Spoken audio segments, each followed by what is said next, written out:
अब हाल ही में न्यूज आई कि भारत को इंटरनेशनल लेबर ऑर्गेनाइजेशन की गवर्निंग बॉडी की चेयरमैनशिप मिली है। ऐसा लगभग 35 साल बाद हुआ है। इस वीडियो में हम जानेंगे कि आईएलओ की गवर्निंग बॉडी क्या होती है और साथ ही साथ ये भी समझेंगे कि आईएलओ आपके एग्जामिनेशन के पर्पज से एक इम्पोर्टेंट टॉपिक क्यों है। अब देखिए, यहाँ पर जिस व्यक्ति को चेयरमैनशिप के लिए इलेक्ट किया गया है उनका नाम है अपूर्व चंद्रा।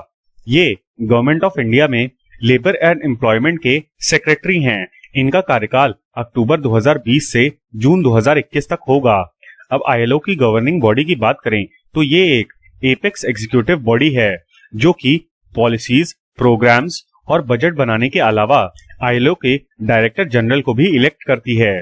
प्रेजेंटली आईएलओ में 187 मेंबर कंट्रीज हैं। अब देखिए, फिलहाल के लिए इनका इलेक्शन हो गया है, बट ये नवंबर 2020 में अपना पदभार संभालेंगे जब गवर्निंग बॉडी की मीटिंग होगी। अब देखिए, आईएलओ का हेडक्वार्टर जेनीवा में है एंड एज अ चेयरपर्सन यहाँ पर ये सीनियर ऑफिशियल्स और सोशल पार्टनर से मिलेंगे from the member states of the ILO. अब देखिए, भारत के लिए ये क्यों इम्पोर्टेंट है। इस समय पर गवर्नमेंट काफी सारे इनिशिएटिव्स ले रही है फॉर दी लेबर रिफॉर्म्स, जिसके तहत कुछ दिन पहले हमने पढ़ा था लेबर कोड्स के बारे में। ऐसे में भारत को एक प्लेटफॉर्म मिलेगा जहां पर भारत दुनिया को बता सकेगा कैसे भारत में जो एक काफी बड़ी संख्या अनऑर्गेनाइज सेक्टर की है उसके वर्कर्स को किस तरह से सोशल सिक्योरिटी प्रोवाइड की जा रही है। अब देखिए, ऐसी पॉलिसीज के लिए भारत हमेशा से एक एग्जाम्पल रहा है बिकॉज हमारे यहाँ पॉपुलेशन भी ज्यादा है और डेमोक्रेसी भी है। डेमोक्रेसी का मेन क्रिटिसिज्म यही है कि डिसीजन मेकिंग जल्दी जल्दी नहीं हो पाती, लेकिन बहुत सारे पॉइंट्स पे भारत ने इस चीज को गलत साबित किया है।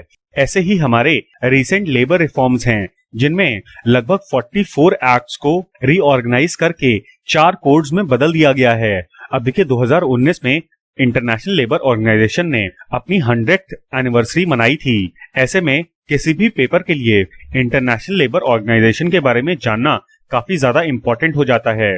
इसीलिए आज हम आईएलओ के बारे में थोड़ा डिटेल में पढ़ेंगे। देखिए, सबसे पहले तो ये जानिए कि आईएलओ एक ट्राइपार्टीट एजेंसी है। वैसे तो यूएन की जितनी भी एजेंसीज होती हैं उनमें गवर्नमेंट से शामिल होती हैं, बट आईएलओ के केस में गवर्नमेंट के अलावा एम्प्लॉयर्स यानी कि कॉर्पोरेट्स और वर्कर्स भी शामिल हैं।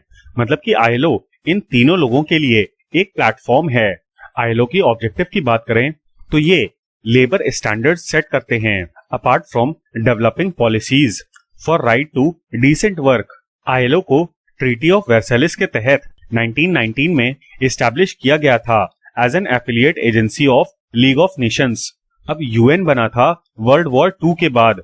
इसके पहले वर्ल्ड वॉर 1 के बाद लीग ऑफ नेशंस बना था और इसी की एजेंसी बनाया गया था आईएलओ को। जबकि ट्रीटी ऑफ वर्साइल्स की बात करें तो ये एक्सेस पावर्स यानी कि जर्मनी, इटली एटसेट्रा और एलाइड पावर्स यानी कि यूएस, यूके एटसेट्रा इन दोनों पार्टीज के बीच में हुई थी for ending the world war 1।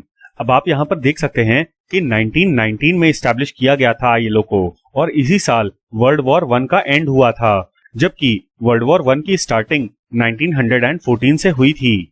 अब देखिए, यूएन के फॉर्मेशन के समय पर आईएलओ ऑलरेडी एग्जिस्टेंस में थी और इसी वजह से ये फर्स्ट एफिलिएटेड स्पेशलाइज्ड एजेंसी बनी। जैसा कि मैंने आपको बताया कि आईएलओ के हेडक्वार्टर्स जेनीवा, स्विट्जरलैंड में हैं। इसके अलावा 1969 में आईएलओ को नोबेल पीस प्राइज मिला था। प्रेजेंटली इनके हेड का नाम है गाय राइडर। तो आप इन सारे फैक्ट्स को याद रखिएगा।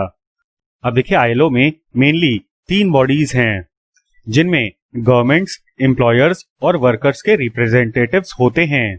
इसमें से पहली है इंटरनेशनल लेबर कॉन्फ्रेंस जो कि पूरी दुनिया में लेबर स्टैंडर्ड्स को सेट करती है और साथ ही साथ आईएलओ की पॉलिसीज बनाती हैं। ये कॉन्फ्रेंस हर साल जेनीवा में ही मिलती हैं। अच्छा, इंटरनेशनल लेबर कॉन्फ्रेंस का एक और नाम है इंटरनेशनल पार्लियामेंट ऑफ लेबर।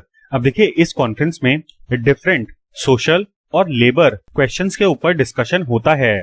फिर आती है हमारी गवर्निंग बॉडी। अब जैसा कि मैंने आपको बताया कि ये एग्जीक्यूटिव काउंसिल है, मतलब एक तरीके से हमारे पार्लियामेंट में जैसे काउंसिल ऑफ मिनिस्टर्स होते हैं जो कि हमारे देश के डी फैक्टो एग्जीक्यूटिव हेड हैं।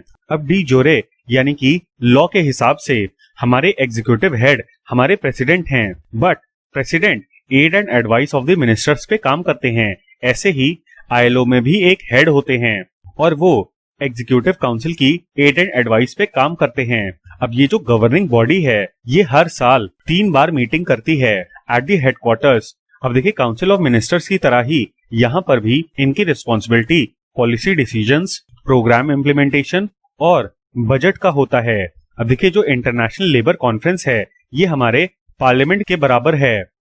Governing body international labour conference में अपने बजट को प्रेजेंट करती है, फिर कॉन्फ्रेंस उसको अडॉप्ट करती है। अब जैसे पार्लियामेंट में मिनिस्टर्स को असिस्ट करने के लिए पार्लियामेंट्री कमिटीज होती हैं, वैसे यहाँ पर भी गवर्निंग बॉडी को असिस्ट करने के लिए कमिटीज बनती हैं जिसमें मेजर इंडस्ट्रीज के रिप्रेजेंटेटिव होते हैं।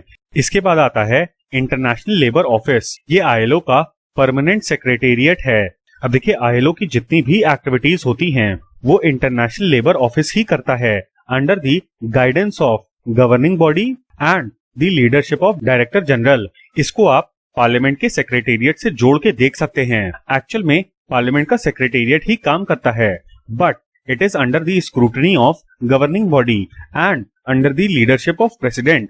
यहाँ पर सिर्फ टर्म्स अलग हैं, बाकी प्रिंसिपल्स सेम हैं। अब देखिए इसके अलावा आईएलओ रीजनल मीटिंग्स भी करता है जिसमें स्पेशल मैटर्स लिए जाते हैं in relation to any region of the world. बात करें इंटरनेशनल लेबर स्टैंडर्ड्स की तो ये आईएलओ के द्वारा ही सेट किए जाते हैं और बाद में इनको मेंबर स्टेट्स के द्वारा रैटिफाई किया जाता है। However they are non binding. अब आईएलओ के जो भी कन्वेंशंस हैं उनको गवर्नमेंट्स, वर्कर्स और एम्प्लॉयज के साथ कंसल्टेशन करके ड्रॉ किया जाता है और बाद में इंटरनेशनल लेबर कॉन्फ्रेंस इनको अडॉप्ट करती है। जब कोई भी मेंबर स्टेट आईएलओ के कन्वेंशन को रैटिफाई कर देता है तो वो उसके ऊपर लीगली बाइंडिंग हो जाता है। अब देखिए किसी भी कन्वेंशन के केस में साइनिंग और रैटिफाइंग दो अलग अलग चीजें हैं। जब भी कोई देश किसी कन्वेंशन को साइन करता है तो वो सिग्नेटरी बन जाता है, बट उसके ऊपर वो कन्वेंशन बाइंडिंग नहीं होता। लेकिन अगर इसी कन्वेंशन के तहत वो देश अपने यहाँ कोई भी लॉ लाता है फॉर इम्प्लीमेंटिंग दैट कन्वेंशन तो उस प्रोसेस को हम रैटिफाइंग कहते हैं और तब ऐसा कन्वेंशन उस मेंबर स्टेट के ऊपर लीगली बाइंडिंग हो जाता है।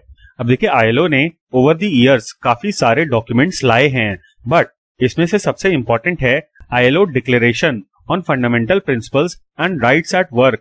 ये 1998 में अडॉप्ट किया गया था, जिनमें ये कहा गया था कि मेंबर स्टेट्स 8 फंडामेंटल प्रिंसिपल्स को और 4 कैटेगरी के राइट्स को कमिट करेंगे, चाहे उन्होंने कोई भी कन्वेंशन रैटिफाई किया हो या फिर नहीं। अब देखिए 4 कैटेगरी के राइट्स जिसके लिए सारे ही मेंबर्स कमिटेड हैं वो ये सारी हैं। अब देखिए ये बिल्कुल ही बेसिक राइट्स हैं इन रिगार्ड्स टू लेबर्स या फिर वर्कर्स। इसमें सबसे पहले है फ्रीडम ऑफ एसोसिएशन, यानी कि ट्रेड यूनियंस बनाने के लिए फ्रीडम होगा। इसके अलावा राइट टू कलेक्टिव बार्गेन। अब देखिए कलेक्टिव बार्गेनिंग मतलब होता है कि वर्कर्स और एम्प्लॉयर्स आपस में नेगोशिएशंस करते हैं on various topics like workers की वेजेस क्या होंगी, उनके वर्किंग आवर्स क्या होंगे, उनके बोनसेस क्या होंगे। इन्हीं नेगोशिएशंस को हम कलेक्टिव बार्गेनिंग कहते हैं।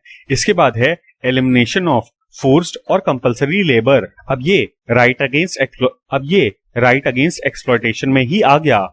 आप मुझे कमेंट सेक्शन में बताइए कि इसके पैरेलल हमारे संविधान का कौन सा आर्टिकल है।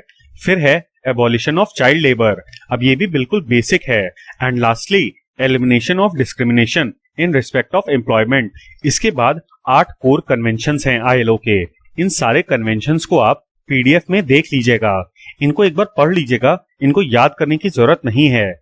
अब देखिए भारत और आईएलओ के बीच में अभी तक कैसे संबंध रहे हैं इनको हम समझने की कोशिश करते हैं। Bharat one of the founding members था ऑफ द आईएलओ और ये एक परमानेंट मेंबर है of the ILO governing body since 1922। अब देखिए यहाँ पर आप ये सवाल पूछ सकते हैं कि उस समय पर तो हमारा देश आजाद ही नहीं था, तो फिर भारत इसका फाउंडिंग मेंबर कैसे बन गया और गवर्निंग बॉडी का परमानेंट मेंबर कैसे बन गया। तो देखिए था क्या कि वर्ल्ड वॉर 1 में अंग्रेजों ने बहुत सारे भारतीय सैनिकों का इस्तेमाल किया था मिडिल ईस्ट के बीहड़ इलाकों में, जहां पर अंग्रेजी सैनिक सरवाइव भी नहीं कर सकते थे वहां पर भारतीय सैनिकों ने मोर्चा संभाला था। ऐसे में इंडियन लेबर या फिर इंडियन वर्कफोर्स को रिप्रेजेंटेशन देना ब्रिटिशर्स के लिए मजबूरी बन गया था, बिकॉज हमारी संख्या काफी ज्यादा थी। इसके अलावा ये भी ध्यान रखिएगा कि 1928 में आईएलओ ने अपना पहला ऑफिस खोला भारत में। अब देखिए आईएलओ के जो 8 फंडामेंटल कन्वेंशंस हैं, उनमें से भारत ने सिर्फ 6 को रैटिफाई किया है। अब इनमें से ज्यादातर को आप देखेंगे तो इन सभी के लिए हमारे यहाँ एक्ट्स बने हुए हैं, जैसे equal remuneration, abolition of forced labour जो कि हमारे संविधान में है, फोर्स्ड लेबर कन्वेंशन ये भी हमारे संविधान में है, डिस्क्रिमिनेशन ये भी हमारे संविधान में है। तो ये जितने भी कन्वेंशन भारत ने रैटिफाई किए हैं, ये अपने संविधान के थ्रू ही रैटिफाई कर दिए हैं।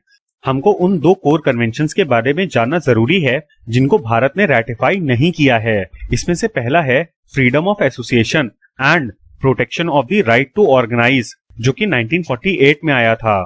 फिर है right to organise and collective bargaining convention. अब देखिए वैसे तो हमारे यहाँ right to form association of persons है, बट फिर भी हमने फ्रीडम ऑफ एसोसिएशन वाले कन्वेंशन को रैटिफाई नहीं किया है, बिकॉज आईएलओ के इस कन्वेंशन के हिसाब से गवर्नमेंट सर्वेंट्स भी वर्कर्स में इंक्लूड होंगे, लेकिन भारत में गवर्नमेंट सर्वेंट्स को एसोसिएशन बनाने का फ्रीडम नहीं है। इसी में हमारे यहाँ आ जाता है डेरिलेक्शन ऑफ ड्यूटी, यानी कि अगर किसी व्यक्ति ने या पर्टिकुलरली स्पीकिंग गवर्नमेंट सर्वेंट ने अपनी ड्यूटी को डिनाई किया तो उसके खिलाफ कार्यवाही होती है। ऐसे में हम लोग दोनों ही चीजों को साथ लेकर नहीं चल सकते थे। सेम चीज कलेक्टिव बार्गेनिंग वाले कन्वेंशन के साथ भी थी। वैसे तो कलेक्टिव बार्गेनिंग के लिए भी इंडस्ट्रियल लॉज में प्रोविजन दिए गए हैं, बट आईएलओ के कन्वेंशंस को हमने रैटिफाई नहीं किया है। अब काफी सारे देशों में गवर्नमेंट एम्प्लॉइज भी स्ट्राइक कर सकते हैं, गवर्नमेंट को क्रिटिसाइज कर सकते हैं, फॉरेन ऑर्गेनाइजेशंस को ज्वाइन कर सकते हैं, बट हमारे यहाँ ऐसा बिल्कुल भी नहीं है। और यहाँ पर सिर्फ गवर्नमेंट एम्प्लॉइज के फ्रीडम की बात नहीं है, बल्कि हमारे यहाँ चीजों का फायदा उठाने की प्रवृत्ति है, ना कि अपनी ड्यूटीज को करने की। अब इसको आप बहुत ही सिंपल एग्जाम्पल से समझ सकते हैं कि अगर आप किसी से पूछें कि आप गवर्नमेंट जॉब क्यों करना चाहते हैं, तो जनरली लोग कहते हैं कि इसमें फाइनेंशियल सिक्योरिटी होती है और आराम रहता है, मतलब काम का ज्यादा प्रेशर नहीं लेना पड़ता और प्राइवेट सेक्टर की तरह सरकारी एम्प्लॉइज को फायर नहीं किया जाता। आप खुद सोच के देखिए कि रोज के रोज आप न्यूज़पेपर में पढ़ते होंगे कि पुलिस ने एफआईआर लिखने से मना कर दिया। इसका सिंपल सा कारण यही है कि अगर एफआईआर लिखेंगे तो इन्वेस्टिगेशन करनी पड़ेगी, और इन्वेस्टिगेशन करने के लिए पुलिस स्टेशन से बाहर जाना पड़ेगा, लोगों से बात करनी पड़ेगी, बहुत सारा काम करना पड़ेगा। इससे बेटर होता है कि आप एफआईआर ही ना लिखो। इन्हीं सब चीजों को ध्यान में रखते हुए ये सारी राइट्स हमारे यहाँ गवर्नमेंट एम्प्लॉइज को नहीं दी गई हैं।